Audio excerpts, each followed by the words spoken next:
প্রিয় শিক্ষার্থী, আজকের ক্লাসে ৭ পাতায় কমার ব্যবহার শিখব। কিসের ব্যবহার শিখব?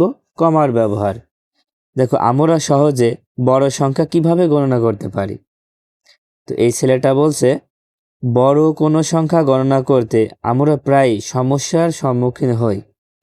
তারপর মেয়েটা বলছে, এই সমস্যার সমাধানে সংখ্যাটি সহজে পড়ার জন্য কমা ব্যবহার করি। মানে একটা সংখ্যা খুব সহজে পড়ার জন্য কি ব্যবহার করতে হবে? কমা ব্যবহার করতে হবে। বলছে কিভাবে কমা ব্যবহার করতে হয় তা একটি উদাহরণে দেখি। যেমন, বাংলাদেশে প্রাথমিক বিদ্যালয়ের মোট শিক্ষার্থী প্রায় এতজন। এখানে কত লেখা আছে দেখো, একক, দশক, শতক, হাজার, অযুত, লক্ষ, নিযুত, কোটি। 2,10,46,091 জন। এখন এই উদাহরণটার মাধ্যমে আমরা কমার ব্যবহার শিখব। দেখো, কমার ব্যবহার আমরা দুইটাভাবে শিখব।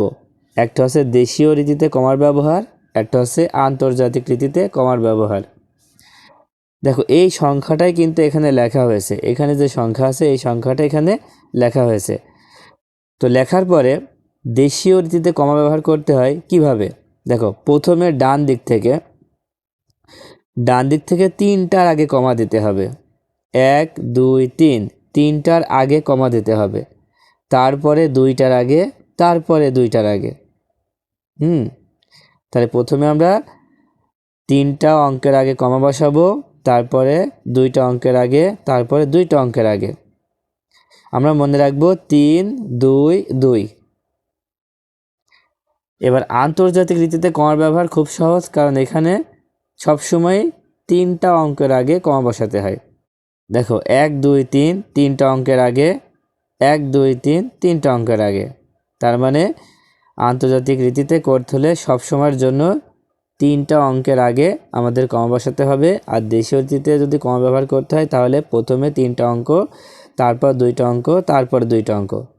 দেখো, নিচে 1 নম্বর দিয়ে লেখা আছে, দেশীয় ও আন্তর্জাতিক রীতিতে সংখ্যার মাঝে সঠিক জায়গায় কমা বসাই এবং পড়ি। দেখো, প্রথমে আমরা দেশীয় রীতিতে কিভাবে কমা বসাবো সেটা দেখি। দেখো, 1 নম্বরে আছে 4টা অঙ্ক, তাই না? এগুলাকে কিন্তু এক একটা অঙ্ক বলা হয়। তো প্রথমে আমরা ডান দিক থেকে 3টা অঙ্কের আগে কমা বসাবো। 1, 2, 3, এই 3টা অঙ্কের আগে কমা বসাবো। দেখো, প্রথমটা কিন্তু হয়ে গেল, এটি দেশীয় পদ্ধতিতে। এবার 2 নাম্বার খেয়াল করো, 2 নাম্বারে আমরা কমা বসাবো প্রথমে 3টার আগে। দেখো, প্রথম থেকে 3টার আগে, তারপরে 2টার আগে। প্রথমে 3টার আগে, তারপরে 2টার আগে, তারপরে আবার 2টার আগে। কিন্তু এখানে তো আরেকটা সংখ্যা থাকা লাগবে, তাহলে কিন্তু বসবে, তাছাড়া বসবে না। তাহলে এই অঙ্কটায় আমরা প্রথমে 3টার আগে বসাতে পারছি, তারপরে 2টার আগে বসাতে পারছি। তারপর 3 নাম্বার খেয়াল করো, 3 নাম্বারে প্রথমে 3টার আগে কমা বসাও, তারপর 2টার আগে। দেখো, এখানেও কিন্তু 2টার আগে বসানো যাচ্ছে, কারণ কমার আগে একটা সংখ্যা আছে এই জন্য। এবার 4 নাম্বার দেখো, এখানেও আমরা 3টার আগে কমা বসাতে পারছি শুধু একবার। কারণ তারপরে 2টার আগে, কিন্তু এখানে যদি কমা বসায় তার আগে তো কোনো সংখ্যা নেই, এই জন্য বসানো যাবে না। তো এটাই ঠিক।